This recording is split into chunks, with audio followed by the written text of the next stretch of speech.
Hello, everyone, and welcome to year 2 of Badgerclan. It is I, Atticus, the Mystic Arcana. Um, Once again, drawing these cats because I have nothing else going on in my life. Why would I ever want to do anything besides draw cats? Don't mind my sarcasm. I'm genuinely having very much a lot of fun with this challenge that I've brought upon myself. So I did have some technical difficulties with a couple of these cats, as well as I forgot to press play a few times on my recording software. So that's a thing. On top of that, uh, I decided that I am more of a traditional artist. I draw traditionally 9 times out of 10. That's why I'm doing this whole challenge digitally so that I can kind of stretch my digital muscles. And basically, what I did was I sketched out the outlines for the cats on paper, and then I took a picture, and then I traced it in Metabang Pro. And I think it actually turned out really well. I think we got much better results this time. Feel free to tell me what you think. Um, anyway, so let's get started. So last year, you might remember Smokestar gave birth. Yeah, she and Gus Talon had a single skip kit, and she doesn't seem to be adjusting to motherhood very well. She is very distant from her child, only acknowledging them with a twitch of her whiskers, apparently. Um, and she seems more focused on other cats than her daughter. Like she's spending more time with Flower Pry than her kit, and she's very paranoid about Parafreckle. You might remember that they are pretty good friends, Parafreckle and Smokestar, and it's a theme throughout the entire year. She's very paranoid that Parafreckle will be injured again, and she is consistently checking in on her. It's a little worrying. If I looked at I looked at their friendship, and like they don't have any romance whatsoever. They just have a lot of respect for each other, a lot of security in each other, platonic love.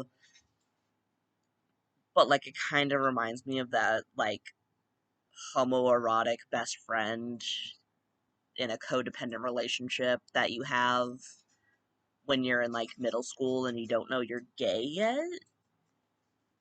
Like, that's kind of what it reminds me of. Either way, even though she's very cold and cordial with her daughter, she does love her. She does have a good relationship with her. That relationship kind of goes away as Skip Kit gets older, probably because her mom is so cold. Um, but Smokestar does love her kid as much as she is able to. Um, and she is more than excited to get back to her normal duties only 3 moons after Skip Kit is born. Basically, the moment Skip Kit can be left alone, she is leaving her alone. A plus parenting, probably took advice from my parents. Again, she's constantly checking in on Pear Freckle. And she actually gives Pear Freckle some bird feathers, like, a nice little gift exchange. At some point, she goes on patrol and gets sprayed by a skunk, which is so fun. Uh, I've never been sprayed by a skunk, but my mom has, and she's told me how horrible it is. And then while out on another patrol, she finds a loner who offers her healing skills in exchange for shelter. And the new medicine cat is welcomed into the clan along with her litter of kits. Now, we will get to that later, put a pin in that. Um, for now, just know that she has joined the clan. And her kits are they're 5 moons old, so their apprentice basically the next moon. And Smokestar takes all of the apprentices out, her daughter included, for training to teach them the most important lesson, and that it's okay to slow down. She takes them to one of her favorite sunbathing spots and encourages them to lay down for her. Specifically, one of the kids who is her apprentice really takes this to heart. Um, and apparently, like after this, like Smokestar, eventually she cannot stand the new medicine cat. Like she's always and the kid's always giving them extra work except for her own apprentice. But eventually she realizes that maybe she was too quick to judge and tries to treat her more fairly. And her apprentice and her they get into an argument. But eventually, like she she starts treating them more fairly, and Smokestar will show up more in other cats' stories, but really for her, that is all there is. Now, you might remember that Flowercry and Ganderrise had kind of an interesting relationship last year. Flowercry would confess his feelings for Ganderrise multiple times, but Ganderrise would reject him despite having feelings for him back.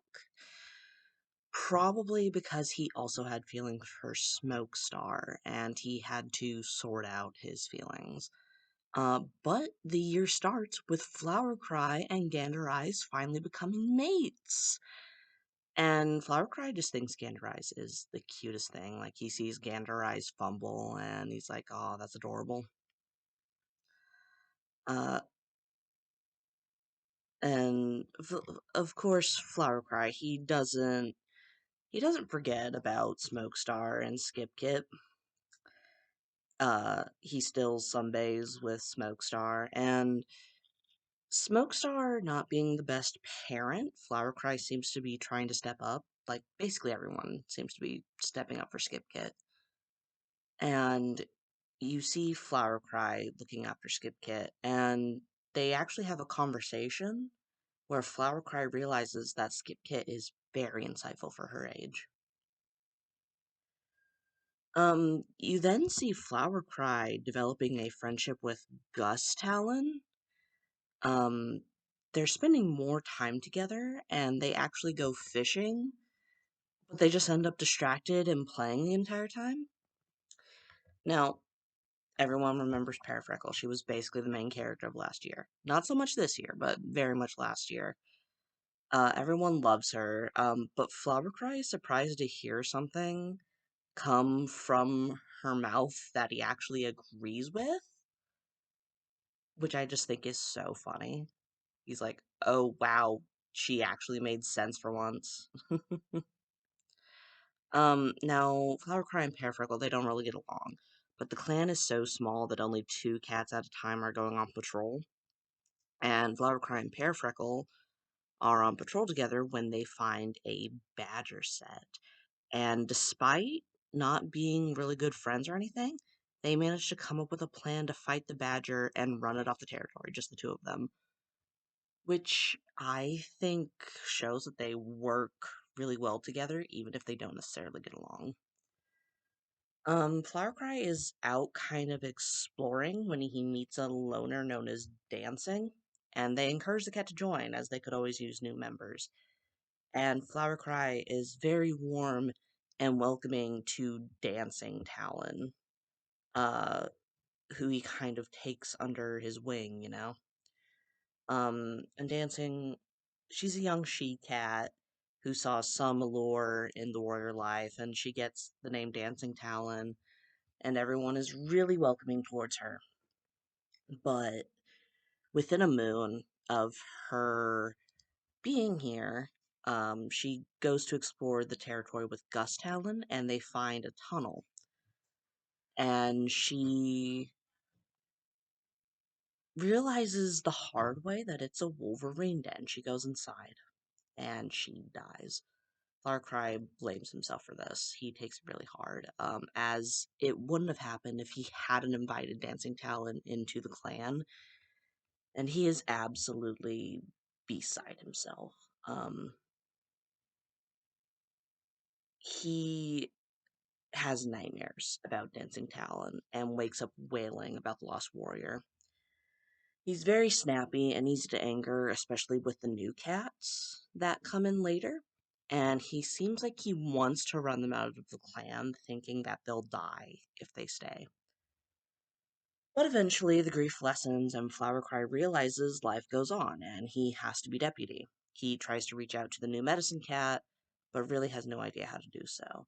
He also finds that Wormpaw, who will come in later, isn't really very considerate of others, but he does help one of the other kids pick out burrs from their fur. Now, Flowercry, near the end of the year, is on a patrol with his mate Gandereyes. They're bonding, and they meet an apprentice at the Valley Clan border, where Brindlepaw begs to join the clan, saying that they are mistreated. Flowercry is hesitant because he remembers Dancing Talon, but Gandereyes encourages him to welcome the young cat into the clan, and because Gandereyes is the most eager to accept the young cat, he is entrusted to finish out her training. Um, then when another new cat is introduced, a queen with like newborn kids, Flowercry actually eats his prey near the nursery so that he can hear Pancake if she needs help.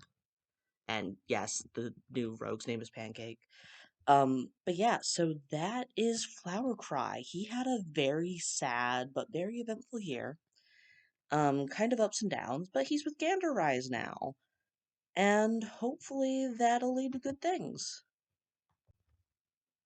Now, from Gandereyes' point of view, he starts the year in the medicine den with a broken bone. Um, and he seems keen to get to know the new Skip Kit. And apparently Skip Kit does not appreciate this as he complains about Gandereyes behind his back, but Gandereyes overhears this and is very hurt. And then they have a heated argument about this, and he's just trying to set a good example for the younger cat. But Skip Kit just keeps arguing, keeps being like, I'm a big I'm a big kid. I have a dad, I don't need you to be my dad. And Smokestar ends up giving him some advice like, hey, you're treating Skip Kit like a kid when really she tends to do better when you just talk to her like an adult. He heals from his broken bone only to immediately get hurt fighting a hawk, and now he's suffering from a claw wound and blood loss. Now, while he's in the medicine den, he continues to try to improve his relationship with Skip Kit using the advice that Smokestar gave to him. Skip Kit she's very smart for her age. She doesn't appreciate being talked down to. Um, and it worked for the most part. Now, Gandereyes and Flowercry have a conversation about his flower health, him always getting hurt, the fact he wants kids, but they can never have him. Flowercry hears his concerns and takes them well, offering to comfort his mate. And the two come out of this better understanding each other's wants and needs. Now, it takes Gandereyes 10 moons to get out of the medicine den. And he's just glad he's friends with Pear Freckle, or that time in the medicine den would have been unbearably boring. He also accuses the new medicine cat of malpractice, so that's a thing. Um, and even though he seemed to appreciate Pear Freckle before, now he's like sighing loudly every time Pear Freckle does literally anything while they're on patrol. Now, he is excited to welcome the new apprentice from Valley Clan into Badgerclan. And the new apprentice, she confesses to him that she is a she-cat, despite being born a Tom. and apparently Clan was not accepting of this and is why she ran away. Now, while he has never met someone like before, Ganderise is still very accepting of his new apprentice. And even though she's only an apprentice for about a moon, once they're a warrior, they still they spend plenty of time together. Now, while everyone else seems frustrated with one of the new kits as an apprentice and her attitude, Ganderai sees a bit of himself in the young she-cat.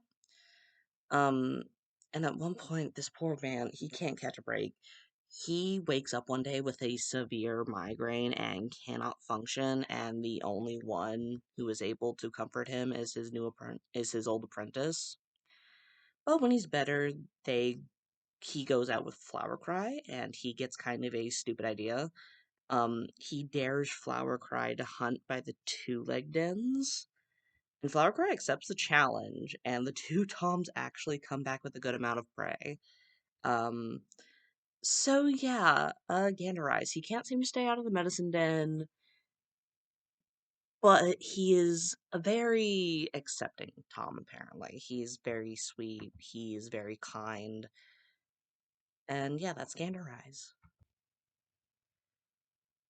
So next up is Petal Mouse. Now, Petal Mouse starts the year by confronting Gus Talon about his bad attitude, which just makes him act out more. And she gets advice from Flowercry and knows it will be helpful. Um, while out and about, Petal Mouse hears sounds. It sounds like whispers in the wind, and she follows these whispers and finds a mother and her kids gone from the world, and she drops literally everything she was doing and performs the proper rituals to help these lost souls move on. Uh, Even though Petal Mouse at the end of the year, she was trying to, uh, she was trying to smooth things over with Parafreckle, but now she cannot stand being around her. She hates Parafreckle, and yet she's willing to sunbathe with Parafreckle and Smokestar. Um, and Petal Mouse complains that Parafreckle never does anything helpful, despite Parafreckle literally working her tail off and going on patrols constantly. Now, again, while Petal Mouse is out gathering herbs by herself later in the year, she's trying to take a breather from the crowded medicine den. She hears what sounds like crying, and she follows the sound to a half-dead queen and her newborn kits.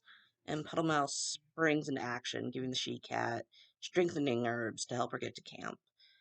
Um, and this she-cat ends up joining the clan. This is Leaf Bear, after all. They need to take care of everyone they can. Um, and Petal Mouse sees Flower Cry helping this queen adjust to warrior life, and admits that she feels the most like herself when she's around him. And then she realizes when she's with Ganderise that she feels very similar when he's around. And horrified, Petal Mouse realizes that she's got a crush on the couple. Now, I am polyamorous myself, so personally, I see this as a win. Um, but Petal Mouse is a medicine cat. She can't have a mate, let alone two, and we don't know what Ganderise and Flowercry's sexualities are. They could be completely gay. Well, Ganderise is a Viking. But besides that, like, the Petal Mouse, I'm very interested to see what happens with Petal Mouse in the next year. So, on to a cat that I have been teasing this entire time. It is Cloud Muzzle. Now, she starts off as a loner, and she joins the cat, she joins the clan as a medicine cat in Greenleaf alongside her kits, Nutkit, Wormkit, and Flutterkit. And despite being a healer, she actually has a bloodthirsty nature. Um, Despite this, she is grooming her kids furiously before their apprentice ceremonies. Apparently, she has some level of awareness of the clans and how important these ceremonies are. Um, she shares a secret with Petal Mouse, to which the medicine cat immediately shares the other secret. Cloudmuzzle is embarrassed and angered by this, and she goes to Nutpaw and vents to her kit. Now, this is not good. This is not healthy. But Cloudmuzzle often vents to Nutpaw. And as a parent, she should not be doing that. I say, as a child who had a mother who vented to it very often, and it fucks you up. It is not good. Um, but either way, Cloudmuzzle does do this repeatedly to Nutpaw. Um, No, while she's out with Petal Mouse, Cloudmuzzle asks if she's going to take another apprentice, and Petal Mouse thinks for a moment before saying she's just waiting for someone to show interest. And she wonders if Cloudmuzzle has any preferences for an apprentice. And it's a good conversation, but soon they have mouths full of herbs, and apparently Cloudmuzzle and Petal Mouse are trying to make amends. And despite her kits, now one kit, uh, Smoke Star's apprentice, has a can-do attitude when it becomes becoming part of the clan.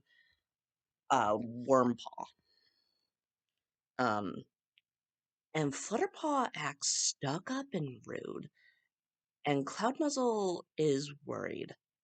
She doesn't seem to have a lot of thoughts on Nutpaw. It's just Wormpaw and Flutterpaw that are on her mind.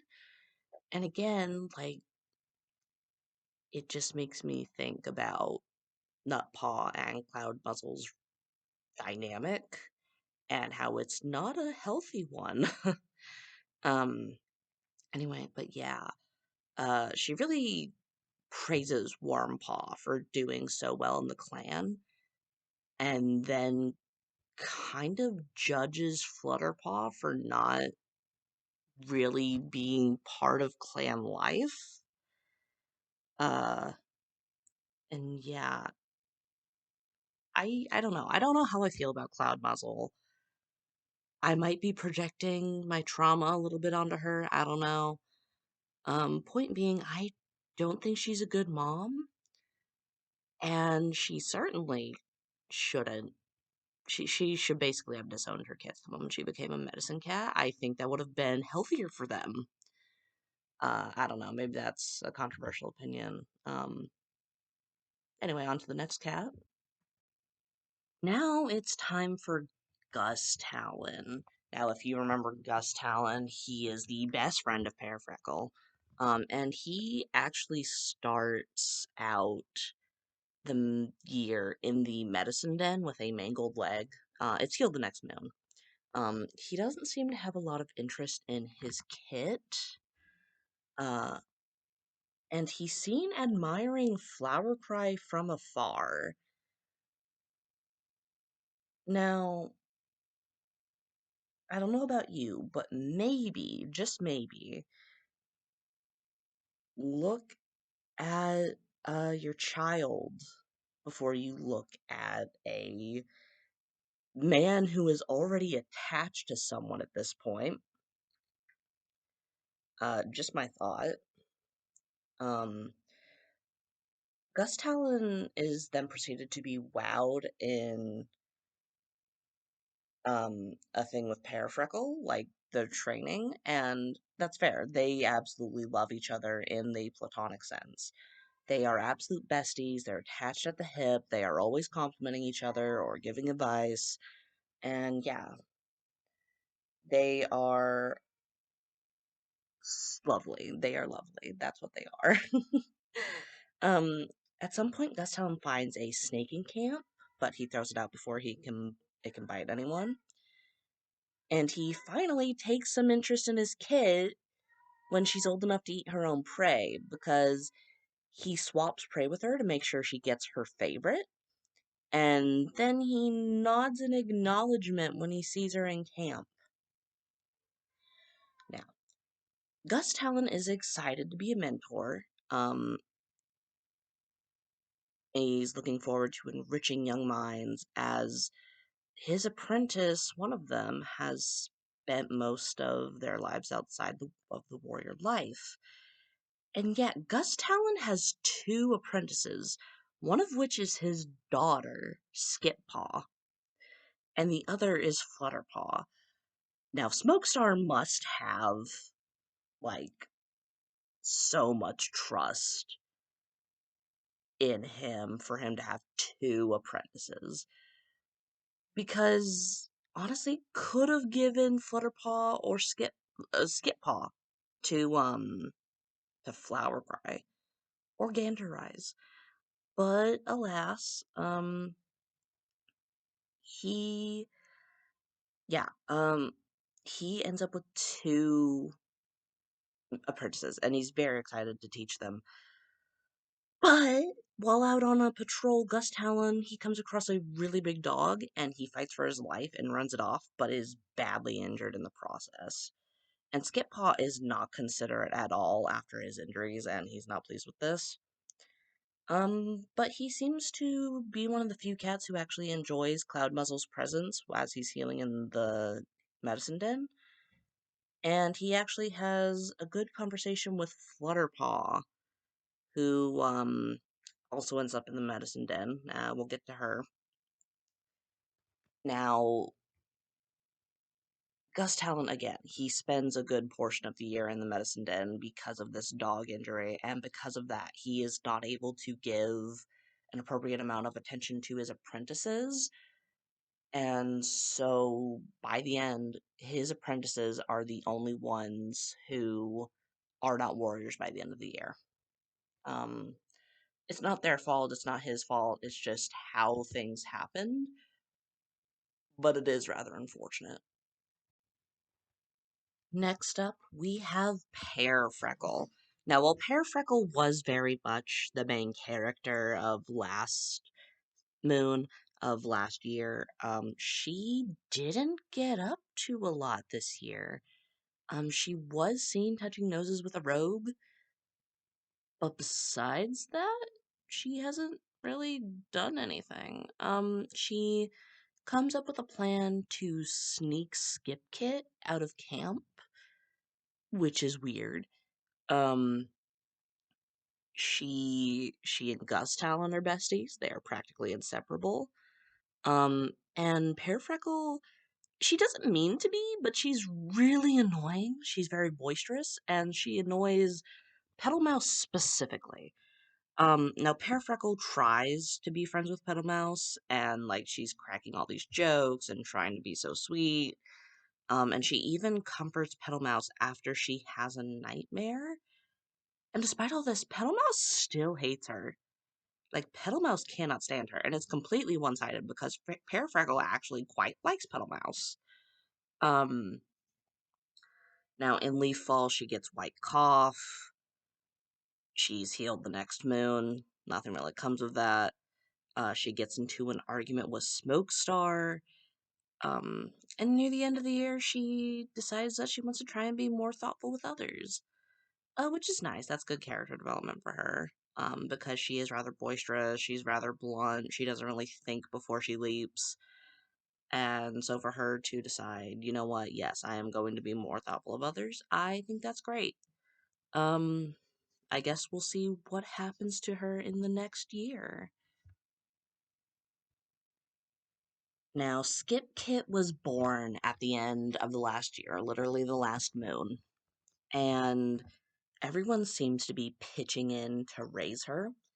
Everyone wants to talk to her, tell her stories, teach her things, except her own parents. Now, Ganderrise in particular, he takes an interest in her, probably because he will not be able to have kids of his own as he's mates with another Tom. But Skip Kit doesn't like this. She gets very angry with him and refuses his attention. Eventually, she spends too much time playing and not drinking water, and she gets heat exhaustion. And Flowercry is always making sure to come check in on her when she's in the medicine den. Not her parents, Flowercry. Now, her heat exhaustion abates just in time for her to become Skitpaw, and she is apprenticed to her father, mostly because there just aren't a lot of cats. And the first thing she does as an apprentice is gather moss for nests, which is what she asked to do. Um, and she actually uses this as an excuse to go to the border with Two Legs, and she's seen having a very serious discussion with a kitty pet. And the kitty pet runs when Gus Talon catches them, and Skitpaw refuses to explain herself. Um, she then is very harsh when it comes to the new medicine cat. But eventually she realizes that she was judging her and tries to be better about it. And she's not fond of her peers, the other kids. Wormpaw, Flutterpaw, Nutpaw does not like them. Doesn't seem to really like any of them. And so she tries to mainly focus on herself, and she is so proud of catching what she claims is the biggest mouse ever. Um, Now, Skitpaw, as we all know, Gus Talon ends up in the medicine den, and Skitpaw ends up kind of being mentored with by basically everyone else, and alongside Flutterpaw. And they're taken on a patrol with Pearfreckle and come across a fox kit. Now, she does exactly what Pearfreckle did many moons ago. She swaggers up to the fox kit and takes its prey. Needless to say, Pearfreckle is very proud. Um, then, kind of to be passive aggressive, she takes Gus Talon's favorite bedding. She's very upset that he's barely been a father or a mentor to her, and she doesn't know what to do about it. And then she notices Nutpaw rolling her eyes after she asks for help with something. Yeah, she doesn't get along with any of the new cats. She doesn't get along with her father. She really only gets along with the older cats who have basically raised her. Um, So I don't know. I guess we will see what happens with Skitpaw. Again, I'm very curious because she is one of two apprentices who are not able to become warriors because she hasn't had focus training and her mentor's been in the medicine den, and yeah, she just hasn't had an opportunity to prove herself, I guess. Um, but hopefully next year she will be able to become a warrior and she will live a lovely life. So, next up, we have Wormkit, who joins the clan at 5 moons old and becomes Wormpaw and is apprenticed to Smokestar. Now, Wormpaw has completely committed herself to the warrior life. Um, and she is frustrated by Flutterpaw, who always seems to be slacking off and has no respect for the older warriors. Um, and there is actually a cute moment where Wormpaw cracks jokes with her mentor about how the other clans smell.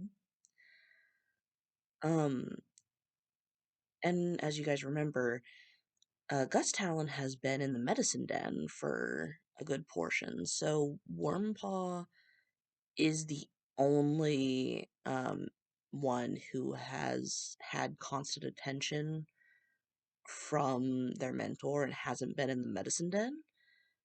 And so Wormpaw is promoted to Wormtail and is celebrated for her courage at 11 moons. Now, of course, Wormtail, I think of Harry Potter, And I think it's very funny that this courageous cat, who is very honorable, has the same name as Wormtail from that book. Um, Now, Wormtail sneaks out of camp to play with flowers, but comes back with a swollen paw from stepping on a bee. And Cloud Muzzle, her mother, is amused and helps her out, also picking burrs out of her fur. And Wormtail uses her time in the medicine den, appreciating the work that her mother and Petalmouse do. Now, at the end of the year, she is on a patrol with Smokestar and they run into a fox. They manage to fight it off, but she gets a mankle tail in the process. So she ends the year in the medicine den, as so many cats seem to. So next up, we have Nutkit, and I don't have a lot to say.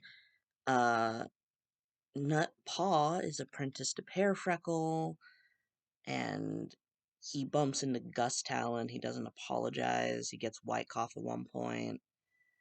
Um, yeah, really nothing happens with him except for him just being generally rude to everyone.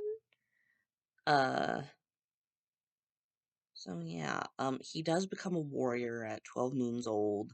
He becomes Nut Pelt, and he immediately gets a runny nose. So all three of the kits that uh came into the clan at the beginning of the year, they get injured or sick at the end of the year. So yeah, that's Nutpaw. Nutpelt. Not the most interesting cat, but I'm curious to see what he'll do in the future.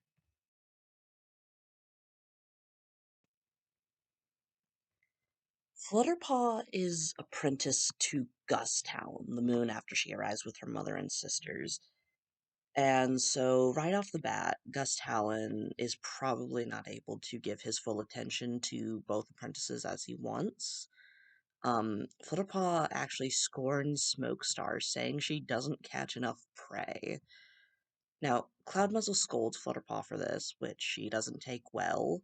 She just wants to do her own thing, and she seems to miss the life of being a loner.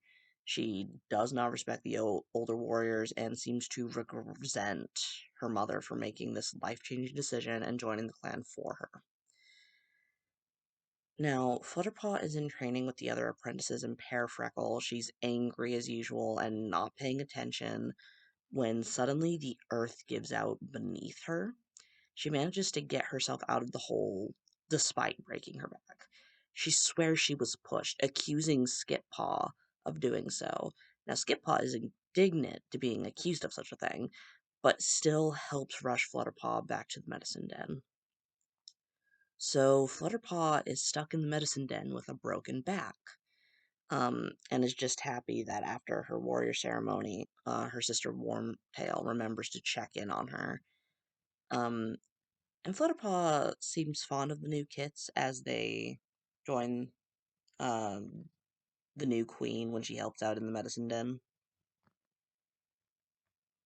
But yeah, so she is still in the medicine den at the end of the year alongside her sister. Let's see how that heals.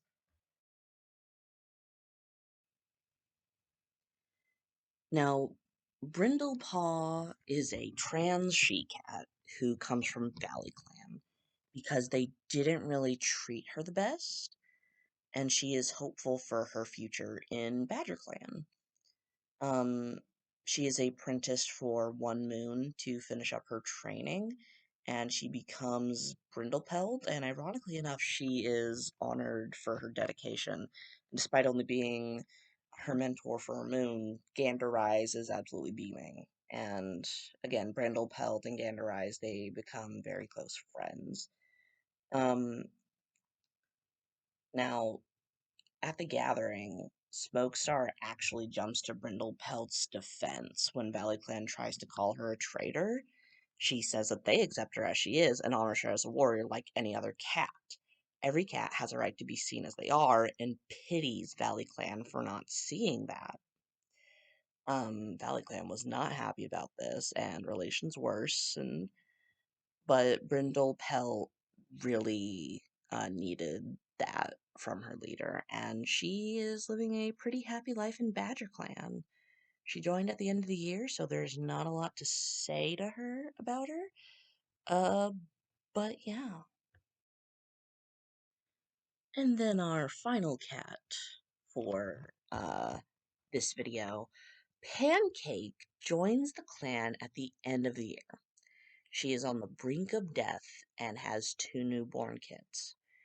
She gets help from Petal Mouse and names them Spore Kit and Furled Kit. And apparently Pancake is very grateful to Petal Mouse for what she's done because she helps in the medicine den. And Cloud Muzzle also enjoys her company. Uh, and the kits come in, and they're kits. They're not really helping, but you know they're doing what they can. And yeah, so again, there's not a lot to say about Pancake because she was only in the clan for a moon at the end of the year. But I look forward to seeing what Pancake does as her kids get older.